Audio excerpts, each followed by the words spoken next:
3 सालों की मेहनत के बाद अबू धाबी में इंजीनियर्स और आर्किटेक्ट्स एक ऐसी बिल्डिंग का स्ट्रक्चर बना चुके थे जो किसी भी तरह मुमकिन नहीं था।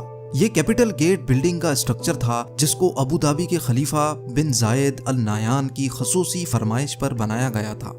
क्योंकि इस बिल्डिंग का लाखों टन वजन सिर्फ एक तरफ को झुका हुआ था, इसी वजह से इंजीनियर्स को ये खौफ था कि कैलकुलेशन से थोड़ा भी वजन बढ़ाया गया तो बिल्डिंग का ये स्ट्रक्चर एक ही पल में ढेर भी हो सकता है।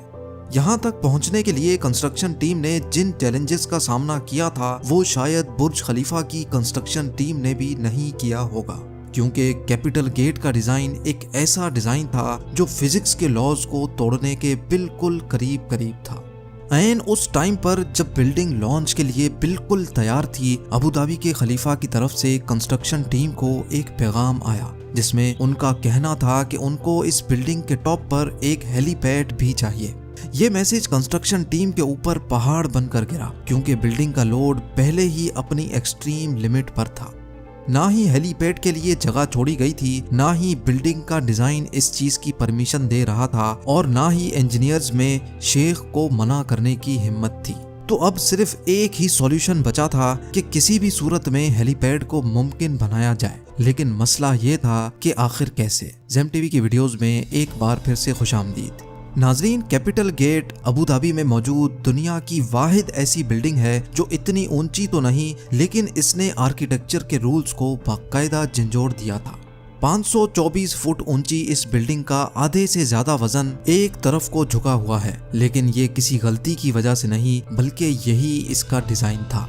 क्योंकि कैपिटल गेट का झुकाव इटली के लीनिंग टावर ऑफ पीसा से भी 5 गुना ज्यादा है, इसी वजह से इसको Guinness book of world record भी मिल चुका है। लेकिन आखिर अबू धाबी के शेख को जरूरत क्या थी इतनी खतरनाक बिल्डिंग बनाने की। असल में दुनिया भर में एक के बाद एक यूनिक स्ट्रक्चर्स बनाने की रेस चली हुई है, जिसमें जीतेगा वही जो सबसे अलग और सबसे मुश्किल तरीन स्ट्रक्चर बनाएगा। इस रेस में हिस्सा लेने के लिए और दुनिया भर से टूरिज्म अट्रैक्ट करने के लिए 2007 में अबू धाबी के खलीफा बिन जायद अल नायान भी मैदान में उतर आए। उनका टारगेट ऊंची तरीन बिल्डिंग बनाने का नहीं, बल्कि उनको एक ऐसी बिल्डिंग बनानी थी जिसका डिजाइन देखने दुनिया भर से लोग आए, जिसको बनाने में ज्यादा वक्त भी ना लगे और जो फिजिक्स के लॉज को चैलेंज भी करे। इसी मकसद को पूरा करने के लिए खलीफा ने अपने कजन शेख सुल्तान को अपॉइंट कर दिया। ये टास्क मिलते ही शेख सुल्तान ने लंदन की टॉप आर्किटेक्चर फर्म RMJM से राब्ता किया और यही इस बिल्डिंग को बनाने का सबसे पहला अमल था। कैसे इंजीनियर्स और वर्कर्स ने इस खतरनाक चैलेंज को अंजाम तक पहुंचाया, कैसे इस बिल्डिंग को ठीक 18 डिग्रीज पे टिल्ट किया गया और कैसे लाखों टन वजनी इस झुकाव को गिरने से बचाया गया, ये सब आप जान सकेंगे आज की इस वीडियो में। Challenge number 1। London based architecture firm को जब ये टास्क दिया गया तो यही इनका सबसे बड़ा चैलेंज था। उनको एक ऐसा डिजाइन बनाना था जो उनके ही बनाए गए आर्किटेक्चर रूल्स के खिलाफ हो। आर्किटेक्चर फर्म के कई डिजाइन्स पहले तो रिजेक्ट किए गए, लेकिन फिर इस डिजाइन को बनाने के लिए उन्होंने अबू धाबी के रेगिस्तान में मौजूद खूबसूरत रेत के टीलों और समंदरी लहरों से इंस्पायरेशन ली और अब बारी थी कुदरत के इस खूबसूरत जोड़ को शक्ल देने की। कॉन्सेप्ट आर्किटेक्ट नील वेंडरवीन ने दिन रात एक करके ऐसा डिजाइन पेश किया जिसको समंदरी लहर की शेप दी गई और जिसका बॉटम रेत के टीलों जैसा था। और तो और हर एंगल से देखने पर बिल्डिंग का व्यू बिल्कुल चेंज हो जाता है। Challenge number 2। यह डिजाइन शेख सुल्तान को पसंद तो बहुत आया, लेकिन इसमें एक मसला था। जी हाँ, कैपिटल गेट के डिजाइन को रियलिटी बनाने के लिए एक्स्ट्रा ऑर्डिनरी इंजीनियरिंग चाहिए थी, क्योंकि डिजाइन के हिसाब से बिल्डिंग का टॉप उसके बॉटम से पूरे 108 फीट हटा हुआ था और जिसकी वजह से बेइंतहा फोर्सेस पैदा होंगी जो बिल्डिंग की फाउंडेशन को जमीन से ही उखाड़ देंगी।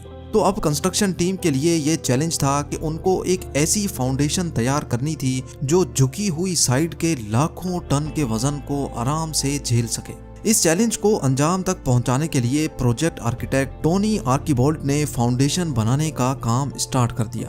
कैपिटल गेट की फाउंडेशन में 400 कंक्रीट पाइल्स इस्तेमाल करने का फैसला किया गया, यानी इस बिल्डिंग का सारा लोड लोहे के मोटे मोटे पाइप्स और उनके अंदर भरे कंक्रीट पे डाला जाने वाला था। लेकिन ये कोई आम फाउंडेशन नहीं थी। जिस साइड पर बिल्डिंग झुकेगी उसके नीचे फाउंडेशन पर 200 पाइल्स लगाए गए, जबकि दूसरी साइड वाले पाइल्स की लेंथ ज्यादा रखी गई, जिनको जमीन के अंदर ही मौजूद बड़े बड़े पत्थरों में ड्रिल करके अंदर घुसाया गया। इंजीनियर्स का ख्याल था कि इस तरीके से फाउंडेशन का लोड पूरी तरह से डिस्ट्रीब्यूट हो जाएगा। ये तो था फाउंडेशन बनाने का सिर्फ plan. Challenge number 3, capital gate का डिजाइन भी तैयार था और अब इंजीनियर्स ने लीनिंग टावर का लोड डिस्ट्रीब्यूट करने के लिए एक एक्स्ट्रा ऑर्डिनरी फाउंडेशन का प्लान भी तैयार कर लिया था। अब टाइम था फाउंडेशन का काम स्टार्ट करने का। इस फाउंडेशन के लिए बहुत बड़े लेवल पे खुदाई की जरूरत थी और तकरीबन 9600 टन मिट्टी जमीन से निकालनी थी। यानी सिर्फ फाउंडेशन डालने के लिए जमीन से निकलने वाली मिट्टी का वजन ही 1600 हाथियों के वजन के बराबर होना था। इस काम को अंजाम देने के लिए 8 महीनों का वक्त रिक्वायर्ड था, लेकिन अचानक एक और मसला आ खड़ा हुआ। जी हाँ, इस मौके पर शेख सुल्तान ने इस बिल्डिंग की डेडलाइन जारी कर दी थी, क्योंकि ठीक 2 सालों के बाद अबू धाबी में फ्यूचर एनर्जी समिट होना था। इसी वजह से खलीफा चाहते थे कि इस एनर्जी समिट से पहले ही बिल्डिंग कंप्लीट हो जाए। यानी अब इंजीनियर्स के पास सिर्फ 24 महीनों का वक्त था, जिसमें उनको फाउंडेशन भी डालनी थी, बिल्डिंग भी खड़ी करनी थी और इंटीरियर का काम भी कंप्लीट करना था। ये चैलेंज मिलते ही कंस्ट्रक्शन की पूरी टीम में एक अफरा तफरी सी मच गई थी, जिसकी वजह से उनको पूरा कंस्ट्रक्शन टाइम फ्रेम ही चेंज करना पड़ा। यानी जिस फाउंडेशन पे 8 महीनों का वक्त रिक्वायर्ड था, उसको दिन रात एक करके सिर्फ 3 महीनों में ही कंप्लीट कर लिया गया, क्योंकि इसके अलावा और कोई ऑप्शन भी नहीं था। चैलेंज नंबर 4, जैसे ही फाउंडेशन पूरी तरह से सूख गई, कंस्ट्रक्शन टीम एक बार फिर से मैदान में उतर आई। अब इनका चैलेंज था टावर की कंस्ट्रक्शन स्टार्ट करने का, लेकिन यहाँ उनको एक और चैलेंज का सामना करना पड़ा। नॉर्मल स्काई स्क्रैपर्स एक सॉलिड कोर के गिर्द बने होते हैं जो बिल्कुल सीधा ऊपर तक जाता है, लेकिन कैपिटल गेट के केस में अगर ऐसा ही कोर बनाया गया तो झुकाव की वजह से कोर एक तरफ को मुड़ भी सकता है, जिसके इंतहाई खौफनाक नतायज भी हो सकते हैं। इस मसले से निपटने के लिए इंजीनियर्स को रिवायती सोच से हटकर काम करना था, जिसके लिए ये प्लान किया गया कि कैपिटल गेट का कोर सीधा नहीं बल्कि कर्व्ड बनाया जाएगा और कोर मुकम्मल होने के बाद बिल्डिंग का बकाया हिस्सा इसके इर्द गिर्द फिट किया जाएगा। लिहाजा अब कर्व्ड कोर का काम जल्द अज जल्द स्टार्ट करना था, ताकि डेडलाइन से पहले ही काम खत्म हो सके। चैलेंज नंबर 5, इस खास किस्म के कोर को बनाने के लिए हैरत अंगेज तौर पे 2 करोड़ 15 लाख केजी का स्टील और 3 करोड़ 60 लाख केजी का सीमेंट कंक्रीट इस्तेमाल होना था। लेकिन अब यहाँ एक और मसले ने जन्म लिया। अबू धाबी की कड़कती गर्मी में दिन के टाइम पर पारा 50 डिग्री सेंटीग्रेड तक पहुँच जाता है। अगर कंक्रीट को इस गर्मी में डाला गया तो वक्त से पहले ही वो खुश्क हो जाएगा, जिसकी वजह से कोर में क्रैक्स पड़ने का खदशा था। लिहाजा अब कंस्ट्रक्शन टीम को एक ऐसा सॉल्यूशन सोचना था जिससे कंक्रीट डालते ही खुश्क ना हो। आखिरकार ये सोचा गया कि कंक्रीट बनाते वक्त जो पानी डाला जाएगा वो नॉर्मल टेम्परेचर का नहीं बल्कि ठंडा पानी होगा, और जिस वक्त कंक्रीट डाला जाएगा वो दिन का टाइम नहीं बल्कि रात का समय होगा, जब टेम्परेचर 30 डिग्री सेंटीग्रेड तक गिर जाता है। ये काम अंजाम देने के लिए आइस फैक्ट्री से बर्फ मंगाई जाती, जिसको पिघलाकर ठंडे पानी के तौर पे सीमेंट और पत्थरों के साथ मिलाकर कंक्रीट मिक्सचर बनाया जाता था। तकरीबन 150 रातें यानी 5 महीने लगाकर कैपिटल गेट का कर्व कोर कंप्लीट कर लिया गया। चैलेंज नंबर 6, अबू धाबी के सेंटर में वर्ल्ड क्लास स्ट्रक्चर बनाया जा रहा था, जिसका आधे से ज्यादा काम पूरा हो चुका था, लेकिन असल चैलेंज अभी बाकी था। जी हाँ, कंस्ट्रक्शन टीम ने कोर को तो थोड़ा कर्व्ड शेप दे दिया था, मगर अब बारी थी बिल्डिंग के असली झुकाव की, जिसके लिए डायग्रेड टेक्नोलॉजी का इस्तेमाल होना था, जिसमें लोहे से बना फ्रेम छोटे छोटे हिस्सों में कोर के गिर्द लगाकर बिल्डिंग को झुकाया जाना था। टोटल 720 लोहे के बड़े बड़े फ्रेम्स बनना थे, लेकिन बिल्डिंग की शेप की वजह से हर फ्रेम को अलग से डिजाइन करना था। यानी टोटल 720 लोहे के फ्रेम्स, हर एक फ्रेम का वजन 16,000 केजी और हर एक फ्रेम की शेप एक दूसरे से अलग होगी। ये काम अंजाम देने के लिए शारजा की एक स्टील मैन्युफैक्चरिंग कंपनी को टास्क दिया गया, क्योंकि हर फ्रेम की शेप एक दूसरे से अलग थी। इसी वजह से पूरे 720 फ्रेम्स कंप्लीट करने में इनको 5 महीनों का वक्त लग गया। चैलेंज नंबर 7, आखिरकार वर्कर्स की अनथक मेहनत के नतीजे में कैपिटल गेट का डायग्रेड भी कंप्लीट हो गया और साथ साथ विंडो पैनल्स लगने का काम भी चलता रहा। अब बिल्डिंग में सिर्फ छोटे मोटे काम ही बाकी थे जो शेख सुल्तान की दी गई डेडलाइन से पहले ही कंप्लीट हो जाने थे। बिल्डिंग अब हैंडओवर के बिल्कुल करीब ही थी कि अचानक अबू धाबी के खलीफा के ऑफिस से एक मैसेज आया जिसमें उन्होंने कैपिटल गेट के टॉप पर एक हेलीपैड की फरमाइश कर दी।